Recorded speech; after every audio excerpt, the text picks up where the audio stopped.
22 ta' Lulju, tifkira obbligatorja ta' Santa Marija Maddalena. Qari mill-Evanġelju ta' San Ġwan, kapitlu 20, versi minn 1 sa 2 u minn 11 sa 18. Kien l-ewwel jum tal-ġimgħa, filgħodu kmieni, kif kien għadu d-dlam, u Marija ta' Magdala ġiet ħdejn il-qabar u rat il-blata imneħħija mill-qabar. Għalhekk telqet tiġri għand Ximon Pietru u għand id-dixxiplu ieħor li kien iħobb Ġesu u qaltilhom: Għallaw il-mulej mill-qabar u ma nafux fejn qeduh.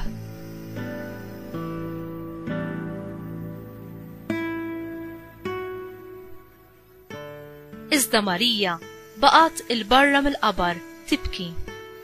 Kif kienet qiegħda tibki, tbaxxiet lejn il-qabar u rat żewġ anġli libsin l-abjad bil-qiegħda, wieħed in-naħa tar-ras u l-ieħor in-naħa tar-riġlejn fejn kienu qiegħdu il-ġisem ta' Ġesu.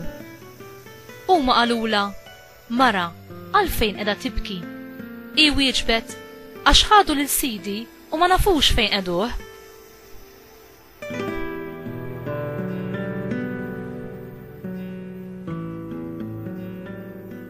Kif qalet hekk, daret lura u rat lil Ġesu wieqaf, iżda ma ntebħitx li kien Ġesu. Ġesu qalilha: Mara, għalfejn qiegħda tibki? Lil min qiegħda tfittex? Hi ħasbet li kien il-ġardinar u qaltlu: Sinjur, jekk ħadtu int minn hawn, għidli fejn qedtu u jiena nġibu lura. Ġesu sejħilha: Marjam. Hi daret u qaltlu bil-ludi: Rabbuni, jiġifieri Mgħallem.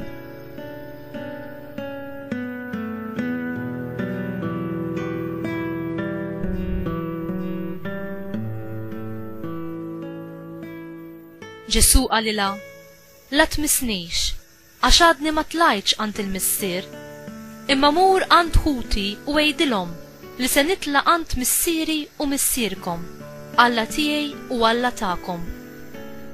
Marija ta' Magdala marret għand id-dixxipli u tatom l-aħbar: Rajt lill-mulej, u qaltilhom x'qalilha.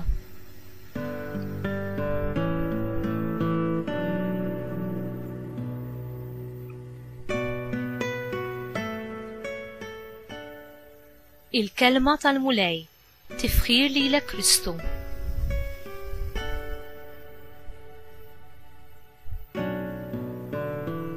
Kemmu faċli li nitilfu lill-mulej meta nkunu qed niffukaw fuqna nfusna.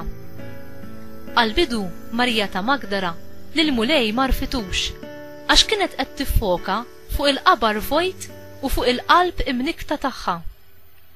Kien b'kelma waħda biss mingħand l-Mgħallem meta qajtilha b'isimha li Marija għarfitu. Il-messaġġ ta' Marija lid-dixxipli rajt lill-mulej huwa l-qalba tal-Kristjaneżmu. Mhux biżżejjed li n-nisrani ikun jaf dwar il-mulej, imma hemm bżonn li jkun jaf lilu personalment. Mhux biżżejjed li nargumentaw dwaru, imma hemm bżonn li nintaqgħu miegħu.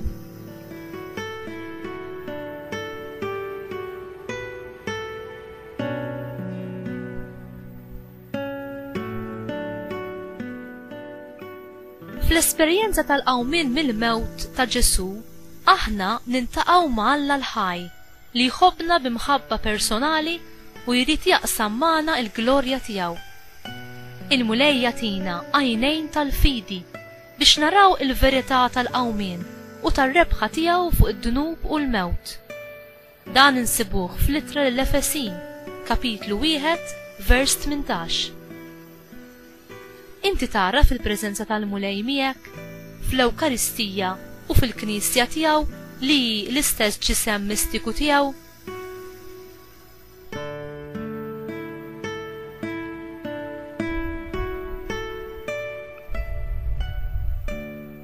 Mulej, għamel li qatt ma nonqos milli naraf il-vuċi tiegħek li tkellimni fis-skiet ta' qalbi waqt mumenti ta' talb.